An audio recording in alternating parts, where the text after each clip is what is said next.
O Agenda Econômica está de volta, conversando sobre o escândalo dos Panama Papers, que mostra uma verdadeira pandemia de corrupção. Vamos ouvir o que alguns senadores com quem nós conversamos pensam sobre esse assunto, como isso se reflete aqui no Brasil. Por trás dessa corrupção, nós temos muitas pessoas morrendo, porque o dinheiro que vai para a corrupção, ele acaba faltando na saúde, faltando nos serviços públicos. A gente precisa, nós como brasileiros e principalmente eleitores, poder observar, analisar o seu candidato, analisar o entorno dele e cobrar, estar atento, porque naquele momento, às vezes vamos para a urna, votamos e esquecemos depois e deixa-se 4 anos como se fosse um alvará, pode fazer o que quiser. É importante o eleitor estar acompanhando. Para mim, fica claro que o sistema capitalista e o financiamento empresarial de campanhas estão muito ligados. O sistema capitalista é profundamente corruptor, listas que apontam presidente Putin, presidente da Argentina Macri. Aqui no Brasil você vê o vice-presidente, o filho do presidente da Fiesp, Paulo Scaff. Eduardo Cunha, pelo jeito, não fica fora de conta em lugar algum no mundo, né? É mais um elemento. Então eu acho que tem que ser analisado também essa questão mais global. Eu acho que o sistema capitalista, o modo de financiamento das campanhas, precisa ser modificado profundamente. Aqui no Brasil, nós temos que fazer uma reforma política. Porque o que antes tentavam dizer que corrupção, PT, hoje, depois de tantas delações, a gente vê que praticamente todos os partidos estão envolvidos nesses episódios. Então é preciso dar uma resposta mais profunda. Mas 2 coisas, né, que os senadores colocam. O papel do cidadão como fiscalizador e outro, que colocada pelo senador Lindbergh, a questão do sistema político brasileiro quando a gente traz aqui para dentro. Como é que você vê essas coisas se ligarem a esse atual escândalo? Eu acho que a fiscalização, né, do eleitor, ela é fundamental, né? Mas para isso a gente precisa de um país educado, a gente precisa de pessoas que realmente se atentem a isso. E realmente a gente vê isso acontecer. Recentemente uma pesquisa da CNI mostrou que a corrupção é o principal problema apontado pela população brasileira. Ficando atrás da segurança, ficando à frente da segurança, ficando na frente dos problemas da saúde. Ou seja, já existe uma percepção, né, da corrupção como um grande mal no Brasil, né? Então, se as pessoas realmente pegarem este conhecimento, né, essa sua indignação em relação à corrupção e levarem isso para a urna nas próximas eleições, a gente já vai estar fazendo um trabalho de limpeza muito grande, né? Então, o papel da fiscalização do eleitor, como o senador José Medeiros colocou, isso é fundamental. E essa reforma política no Estado, desvinculando política de economia, você acha possível desvincular política de economia? O senador Lindbergh é muito firme nessa questão de desvincular essa situação, esses 2 pontos. Antônia, isso é muito difícil, isso é impossível, porque a política ela lida com questões econômicas, né? Aqui no Senado, tanto na Câmara, nós temos comissões que tratam de economia. Aqui se fazem leis que regulam a economia. Essa relação tão intrínseca, tão intrincada aí entre o setor da economia, a indústria, a empresa, a produção econômica e a representação política. Claro que não se pode apartar, né? Até porque são cidadãos, são grupos de cidadania que precisam ser representados. Mas como é que você faz com que esse vínculo não seja assim tão toma lá da cá? Eu acho que a gente, primeiro, não pode demonizar o empresariado. Eu acho que o empresariado é quem carrega esse país nas costas, né? São Paulo produz 50% do PIB do país, por exemplo, e essas empresas precisam se fazer ouvidas, né? Elas precisam se fazer ouvir em Brasília, né? Brasília não pode ser uma ilha que não tem contato nenhum com o resto do Brasil, né? E existem mecanismos, né, de controle, mas para isso nós precisamos que as leis sejam cumpridas, né? E isso é um dos pontos mais importantes.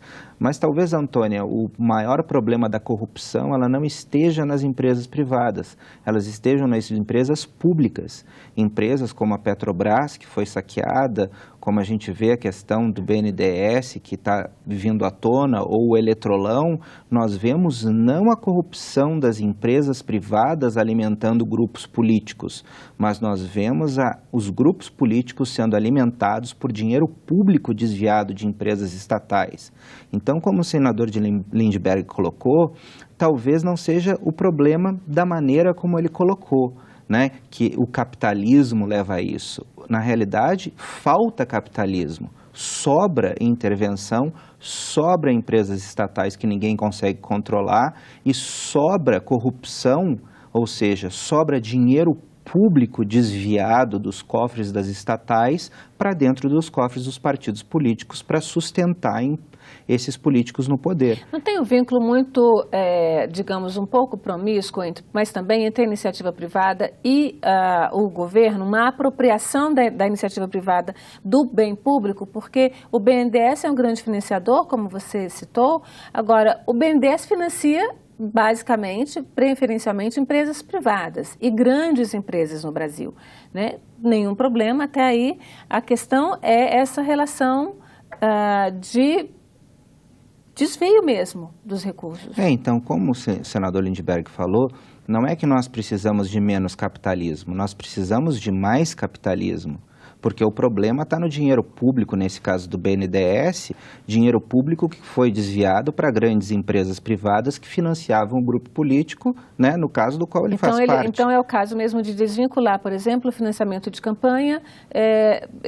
Foi acertada essa decisão de acabar com o financiamento privado de indústrias não financiarem campanhas políticas. Eu tenho as minhas dúvidas em relação ao financiamento de empresas privadas ou não, porque se a gente for voltar à história, né, o grande escândalo que levou ao fim do governo Collor foi exatamente a ausência do financiamento privado, né, por empresas em campanhas, né, por isso que surgiram aqueles fantasmas, etc e tal, que abasteciam a campanha e que acabou levando ao impeachment do presidente Collor.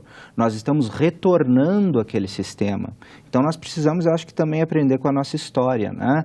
Naquele momento nós mudamos a lei e autorizamos empresas privadas a financiarem as campanhas, né, porque nós tivemos aquele caso onde o presidente Collor sofreu impeachment por conta dos fantasmas, etc e tal, da corrupção eleitoral. E agora nós estamos voltando a este modelo. Quer dizer, eu acho que... Com algumas diferenças, né? Porque algumas agora diferenças, você tem o financiamento da pessoa privada. O dono da empresa pode financiar, mas não a empresa. Exatamente, mas eu acho que toda essa questão, todo esse processo de financiamento ainda vai passar por uma nova revisão. Porque o Brasil vem aprendendo, né? Ele vem fazendo de um jeito, nós encontramos problemas, mudamos o modelo, aperfeiçoamos. Eu acho que nós não chegamos em nenhum modelo definitivo. Eu acho que para nós termos financiamento só público de campanha, né, como alguns partidos defendem, nós precisamos ter um sistema eleitoral diferente do que nós temos hoje, né? Voltando um pouquinho a essa questão Claro. do caso dos papéis do Panamá, né? A gente tem alguns bancos envolvidos, são dezenas de bancos. Os principais são os que já tinham sido envolvidos em outros escândalos, no HSBC, com várias agências em vários países do mundo, o Banco Credit Suisse, o Banco Safra. Alguns bancos que já haviam sido citados em outros escândalos também são citados nessa situação agora.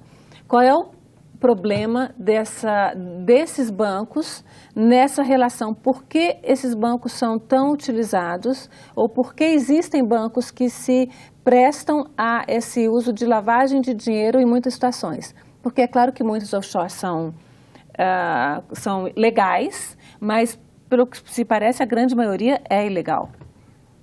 A gente precisa ver, realmente, avaliar nesses bancos quais são os bancos que estão fazendo essas operações, né? E porque por conta de trás disso, né, Antônia, nós encontramos nessa lavagem de dinheiro, terrorismo, tráfico de drogas, tráfico de armas, né? E todos esses bancos que trabalham com mecanismos que levam efetivação de crimes, eles precisam ser responsabilizados, né? Mas aí cada um desses bancos tem a sede nos seus determinados países, né? E precisam sofrer a intervenção aí da justiça dos diferentes países, né? No caso do HSBC, né? Um banco que a gente já viu que já passou por outros problemas, aqui, né, existe uma CPI. Que vai funcionar até outubro. E os agora. problemas do HSBC não se resumem ao Brasil, né?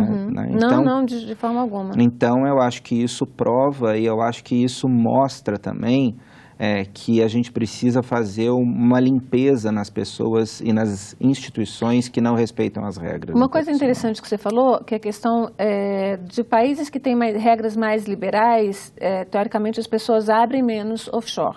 Mas, em primeiro lugar, estão as offshores abertas em Hong Kong, como a gente já havia falado, em segundo lugar, Reino Unido, terceiro, Suíça, quarto, Estados Unidos. Qual é a razão, quer dizer, uma economia mais liberal do mundo, ter uma quantidade tão grande de offshore abertas? Aí Panamá, Guatemala, Luxemburgo, Brasil, está lá em oitavo lugar, Equador e Uruguai. São os 10, segundo os dados do ICIJ, são os 10 países onde você tinha uma quantidade maior de operação de intermediários do Mossack Fonseca. Como é que você explica isso de estar exatamente a quantidade maior de intermediários nos países mais liberais? Na realidade, eu discordo quanto a esses países serem os mais liberais, né? Os Estados Unidos, de forma alguma, pode ser considerado como um dos países mais liberais, né? Nós temos outros países que têm uma característica mais liberal do que os americanos, né? Especialmente os países asiáticos. Né? Nem tanto, né? Porque, na realidade, se a gente for enxergar o mapa do mundo hoje, 60% da população está num círculo que a gente faz em volta da Ásia. Da Ásia, né? É verdade. Então, na realidade, nós estamos acostumados a olhar o mundo do lado de cá, mas eles estão olhando o mundo do lado de lá. Né? A inovação acontece nos Estados Unidos, mas a produção acontece na Ásia. Então, se a gente for olhar isso... Baratíssima, né? Baratíssima. Quase escrava. São países mais liberais. Em alguns são países mais liberais, outros menos liberais, né? E a mão de obra escrava nos países, infelizmente, onde são menos liberais, como no Camboja, China, né? Mas a gente vê ali em países, por exemplo, como a Índia, como o Vietnã, a gente vê florescer cada vez mais um livre comércio, né? Que está impulsionando a economia daquela região.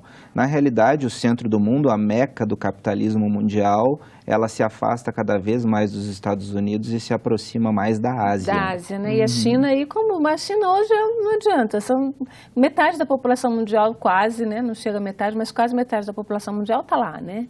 Então, assim, é difícil não ser lá o centro do mundo hoje, né? Do mundo comercial. É que nós somos eurocêntricos, né? Sim. Nós costumamos olhar para a Europa e Estados Unidos, né?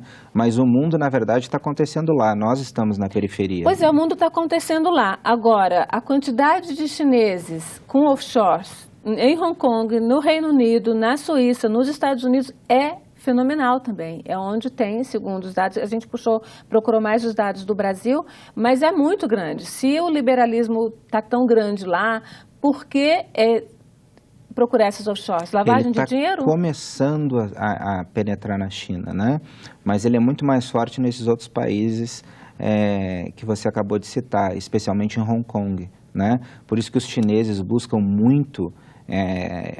eles buscam muito esse porto seguro em Hong Kong, buscam muito em Singapura, né? Buscam em países onde existe uma maior liberdade, né? Se nós olharmos Singapura... E fogem do fisco chinês. Fogem do fisco chinês. Se nós olharmos o horizonte em Singapura, nós vamos ver uma infinidade de prédios de bancos, né?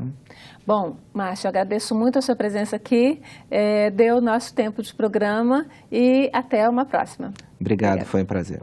Bom, agradeço também a você, telespectador, a sua companhia, né? E se você quiser mandar suas sugestões, seus comentários, ligue para a gente no 0800 61 2211. A ligação é gratuita. Se quiser rever este programa ou indicar para alguém, acesse a nossa página na internet, senado.leg.br/tv.